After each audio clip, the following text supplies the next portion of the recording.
Hi மக்களை, இப்போ பாதிக்கப்பட்ட குடும்பத்திலேருந்து பார்த்தீங்கன்னாக்கா, அந்த அம்மாவை விஜய் சந்தித்து பேசிட்டு பின்னாடி என்ன சொல்லிக்கு நீங்களே பாருங்களேன். ஆனால் இப்போ கூட பார்த்தீங்கன்னா பாதிக்கப்பட்ட நிறைய பேரில் சிலர் பார்த்தீங்கன்னா இப்போ கூட டிஎம்கேக்கு வேலை போனவங்களும் இருக்காங்க. என்ன பண்ணுறோம் உட்காருங்க, என்னை மன்னிச்சுக்கோங்க ஃபஸ்ட்டு அப்படின்னு தான் கேட்டார். கேட்டுட்டு உங்கள் குடும்பத்தில் ஒருத்தரை எங்களை ஏற்றுக்கோங்க, உங்களுக்கு என்ன வசதி வேணுமோ செஞ்சு தரோம், நாங்கள் உங்கள் குடும்ப பையனாக நாங்கள் பார்த்துக்கோங்க, என்னை மன்னிச்சுக்கோங்கன்னு சொன்னார். அதுக்கப்புறம் என் பையனுக்கு தான் நாங்கள் கண்ட்ரோல் பண்ண முடியல.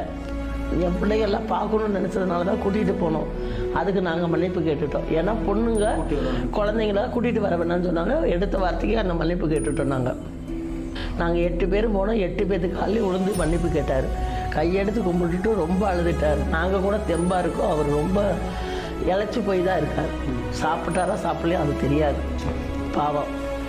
காலைல வந்து அழுதா? ஆமாங்க. யார் காலில்? அவங்க காலில் தான், அந்த பொண்ணோட அவங்க அம்மா காலில், எல்லாத்து காலிலையும் இருந்தாங்க.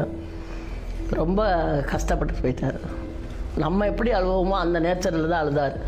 அவர் இவ்வளோ செலவு பண்ணணும்னு அவசியம் இல்லை. இது அவர் சொந்த உழைப்பில்